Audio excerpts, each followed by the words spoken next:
Halo semua, perkenalkan nama saya Mariano Ombo, NIM 71 2018 016. Berdasarkan pembelajaran logo konseling lintas agama selama 1 semester, maka saat ini saya akan mempresentasikan pemahaman saya serta kontribusi dari logo konseling lintas agama dan budaya terhadap bentrokan yang dipicu oleh pertemuan antar etnis di Salatiga.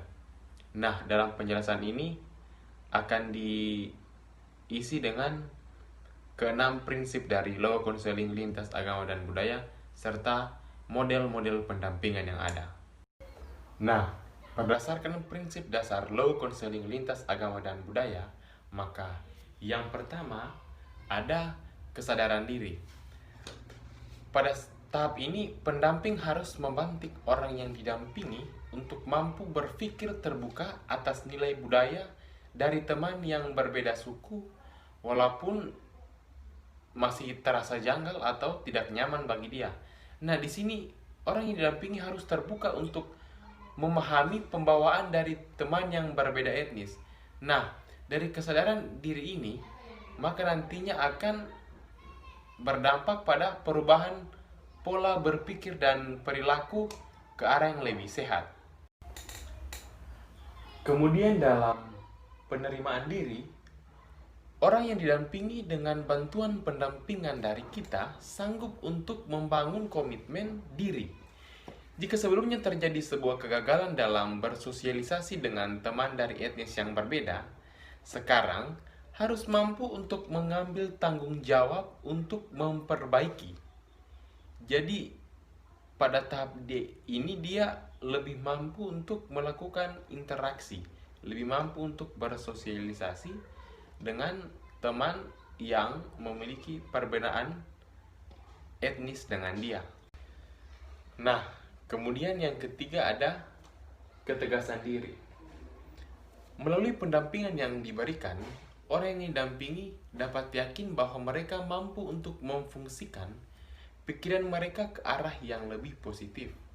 Dari sini kemudian orang yang dampingi dapat membangun ketegasan diri, sehingga dalam bersosialisasi di lingkungan yang diisi dengan ragam etnis yang berbeda, mereka dapat mengendalikan diri mereka.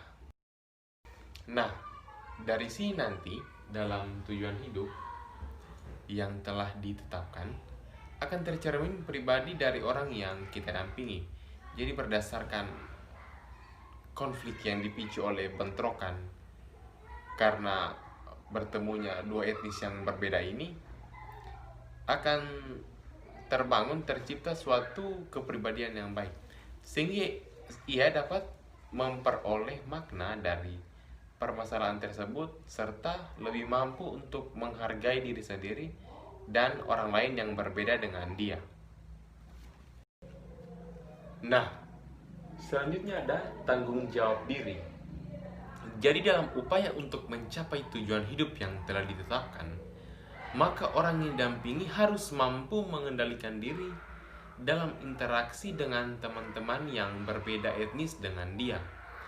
Jadi dalam poin tanggung jawab diri, orang yang kita dampingi harus berani mengambil suatu tanggung jawab akan tujuan hidup yang telah ia rencanakan.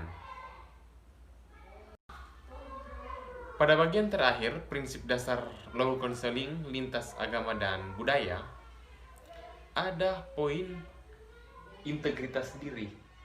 Hal ini berkaitan dengan kecakapan berpikir, pembawaan yang baik dalam pergaulan hidup dengan sesama. Jadi pada akhirnya diharapkan dari pendampingan yang kita berikan, orang yang kita dampingi dapat membangun suatu integritas diri yang baik dalam kehidupannya, sehingga dia dapat menjadi manusia yang berbeda dengan yang sebelumnya dalam hal kecakapan diri, dalam hal kepribadian. Saat ini saya akan membahas terkait model komunikasi, logo bimbingan dan konseling lintas agama dan budaya yang akan saya gunakan dalam kasus ini. Konsep teoritis yang akan digunakan pada kasus ini adalah komunikasi. Adapun jenis komunikasi yang akan dipakai adalah interaksional. Jadi, dalam pendampingan ini, baik pendamping maupun orang yang didampingi saling berbagi cerita yang ada. Jadi, ada keterbukaan antara pendamping dan orang yang didampingi. Teknik pendekatan yang dipakai adalah Culture and Religion Exploration.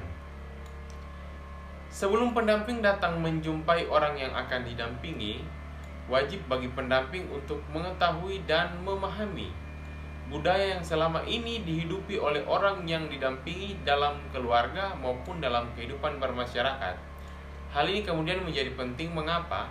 Karena tentunya akan berbeda ketika kita mendampingi orang dengan latar belakang etnis dari Papua, Ambon, NTT maupun dari Sulawesi dengan teman-teman dari Jawa. Cara kita berintonasi dalam berbicara tentunya akan berbeda dan itu akan mempengaruhi proses pendampingan. Demikian juga dengan topik yang akan dibahas dalam pendampingan. Akan berbeda pembahasan di masing-masing etnis yang ada, menyesuaikan dengan konteks kehidupan latar belakang mereka. Nah, kemudian kepercayaan yang selama ini dianut oleh orang yang akan kita dampingi merupakan salah satu keharusan yang harus diketahui oleh seorang pendamping sebelum melakukan pendampingan. Baik konsep teoritis, jenis komunikasi, serta teknik pendekatan yang digunakan saat proses pendampingan, semuanya ini bertujuan untuk peningkatan hubungan baik dari beberapa orang yang berselisih, sekaligus penyingkapan masalah yang dipicu oleh pertemuan etnis yang berbeda-beda tadi. Sehingga nantinya mereka yang bermasalah tadi kembali dapat memaknai dan saling belajar tentang nilai-nilai luhur yang ada dalam budaya dan agama orang lain yang berbeda dengan mereka.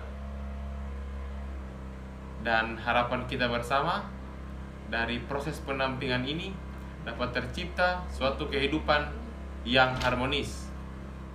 Demikianlah presentasi dari saya terkait topik bentrokan pertemuan antar etnis di Salatiga. Saya memahami bahwa logo konseling lintas agama dan budaya selalu dapat direlevansikan serta diaktualisasikan dalam realitas masyarakat di Indonesia yang berbineka. Terima kasih.